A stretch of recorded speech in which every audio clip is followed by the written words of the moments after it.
r/nosleep. My missing husband came home, but I just know it isn't him. My husband went missing 6 months ago. He just went out to work one day and never came home. It was a horrible shock to the whole neighborhood because things like that just didn't happen in our little slice of white picket fence suburbia. The police launched an investigation, and the neighborhood watch sent out search parties, but no one ever found any evidence to indicate what had happened to him. Our families were devastated. Recently, the missing posters have been taken down or papered over. The updates from the police became less frequent and dwindled. I accepted that, hard as it was to admit. My Rick wasn't coming back, until he did. A week ago, I was in the back garden watering my petunias when I heard the garden gate creak open. I jerked my head in that direction and there he was, the same as he was the day he disappeared. Same windswept blonde hair and bright blue eyes, the same curl to his pink lips. I was in shock.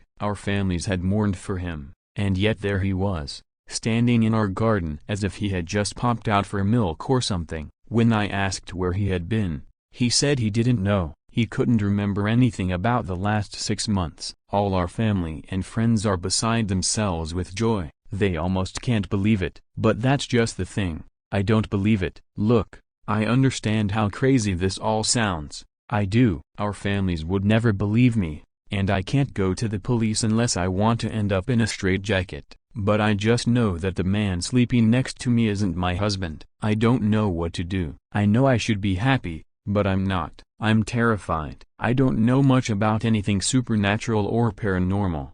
I don't even like watching horror movies, but something about this whole situation makes my skin crawl. Just let me explain why I'm so sure. Once I've done that, hopefully, one of you will believe me, and you'll be able to tell me what to do. The morning after Rick came home, I made him a cup of tea. When I handed it to him, he gave me the brightest smile. Then he took a sugar cube from the dish on the table and dropped it into the cup. Our house was in chaos after his return, and I was still in shock, so I didn't think much of it at the time, but it's been replaying in my mind ever since. I know it doesn't sound very significant, but my husband never put sugar in his tea. He was always adamant that it ruined the taste, and he'd get so frustrated if I ever put sugar in his cup by accident. And yet, this man had sugar. Then it was the golf. A few days ago, when he was out visiting his mom, I recorded a golf tournament that was showing on the TV.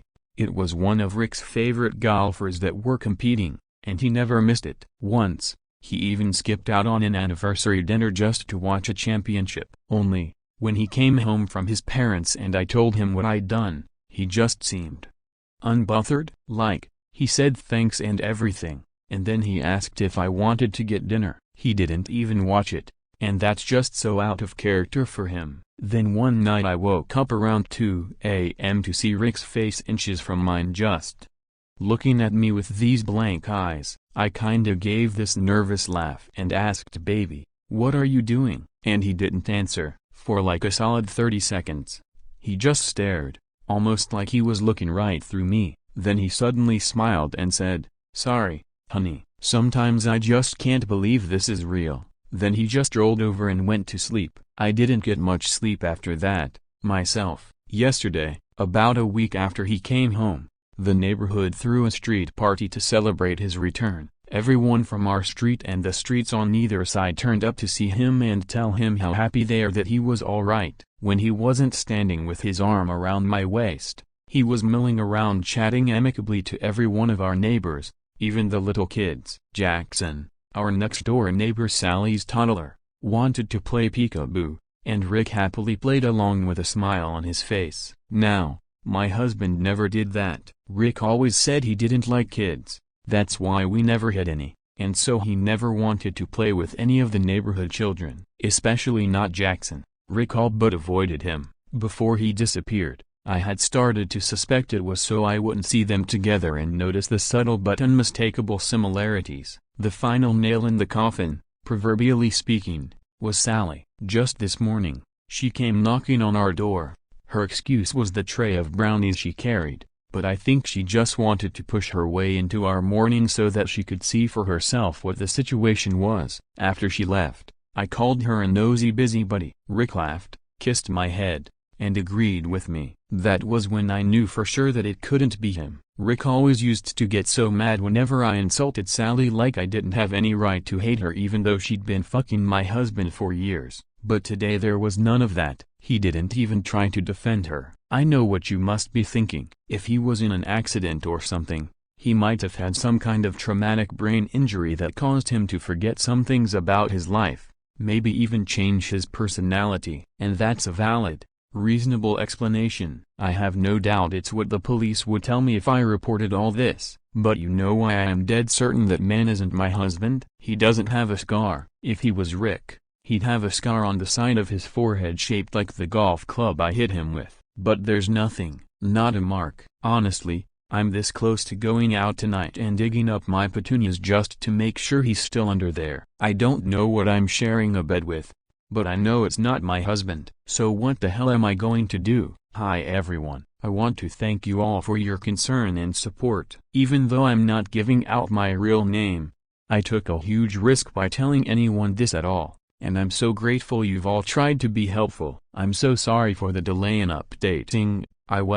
I've had some things to figure out. So I'll start with what I know. My husband is dead. In the end, I decided not to dig up the petunias. It was a rash, unadvisable notion that I have since abandoned because I realized how much worse things could get if I was caught. I've been smart about the whole thing so far, and I'm not about to throw that all away. It's too big of a risk. I did, however, thoroughly examine the flowers and the earth around them for any sign of disturbance, but I found none. Of course, I found none. I don't know what I thought had happened, that my garden was some sort of pet cemetery and my husband had clawed his way back from the beyond. Even to me, of all people, that sounds crazy. No, my husband is dead. In my heart, I know that beyond any shadow of a doubt. This means that whoever is in my kitchen right now is a stranger. He looks and sounds exactly like Rick. His parents don't even notice the difference, for heaven's sake, but he doesn't act like him at all. This tells me again that he is a stranger,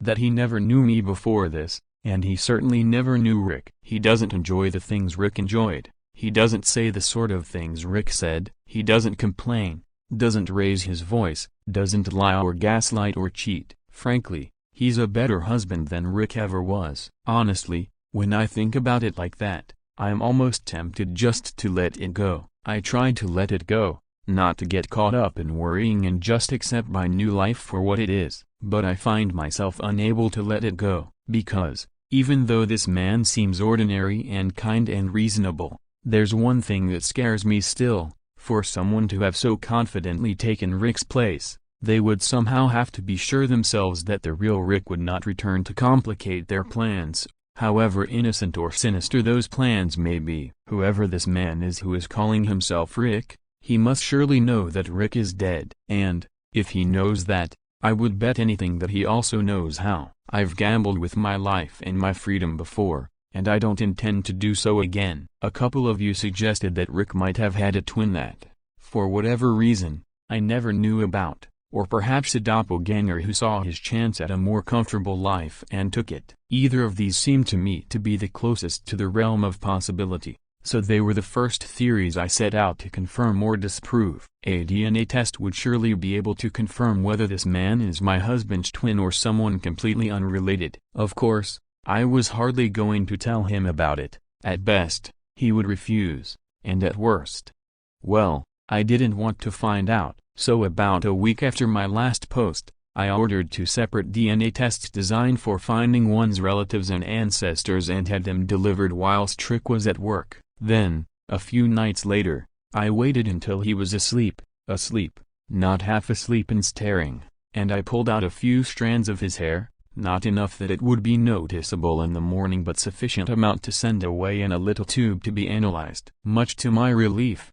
he didn't wake up. I'm not sure how I would have explained it if he had. I sent the hair away to the DNA test companies, and they told me I'd have to wait a couple of weeks for the results. And in those couple of weeks, things have gotten stranger, shall we say. You see, I've noticed that Rick never seems to eat of his own accord. Like, he'll make dinner for us both, but that seems more to do with when I mention that I'm hungry than with his desire to eat. He doesn't snack between meals. He never goes for a glass of water. I don't even think he takes anything with him to work for lunch. There's something else too. Rick's beard trimmer is still in its box, exactly where he left it 6 months ago, covered in dust and quite obviously unused. And yet Rick has been home for nearly a month and his beard doesn't seem to be any longer, even though he used to trim it twice a week. On top of that, staring has become a frequent occurrence, and not just in the middle of the night. I catch him watching me during the date too, always looking away or laughing it off whenever I notice him doing it. Anyway, I might as well tell you why I am writing this now, because I can't make head nor tail of the situation anymore. The DNA tests came back in the mail this afternoon before Rick came home from work. I opened them quickly, eager to see who was included in the list of relatives and whether there were any names I recognized. Either way, it would answer my question. Only, I don't have an answer. All I have are more questions. Because the first test came back as inconclusive, with a note from the company telling me I had to send them a viable hair sample for it to work. I didn't understand that I'd cut the hair myself, after all. And what did they mean by viable? But it was the second test that concerned me the most, where there should have been informed about the demographic and regional origin. There was nothing. Only a line of printed black letters spelling out the word unknown. Where there should have been a list of relatives and ancestors, there was no one. Not just no one related to Rick, no, I mean no one. According to the DNA test, this man has no relatives, no family, no ancestors, no biological connections near or distant. That should be impossible, right? How can a person exist without any kind of relation, and how can he come from nowhere? I'm typing this up on the computer in the study, with several tabs open on various Google searches as I try to figure out how this could be possible. The DNA test lies on the table behind me, taunting me with the evidence of everything I do not know. And then I hear it, clear as day, coming from the doorway behind me. Rebecca? If I didn't know better, I'd say my heart stopped. I would know that voice anywhere. I never heard him come in, never even heard the door open. Dimly, in the back of my mind, I recall that our door creaks every time it opens. How could I not have heard it? I turn over my shoulder towards Notrick, a falsely bright smile on my face. He is not smiling, his face is calm, but there's something hard about the line of his mouth that sets me on edge. What the hell is this? His voice is perfectly level, but something about it makes the hairs on the back of my neck stand up. There's an undertone to his voice that I haven't noticed before now, something low and subtly grating. Even the real Rick never sounded like that. He holds something up, one eyebrow arched. When I see what he's holding, my stomach plummets. The results of the DNA test. Thanks for watching. Please leave a like and comments to let me know if you enjoyed the video. Subscribe for more upcoming videos.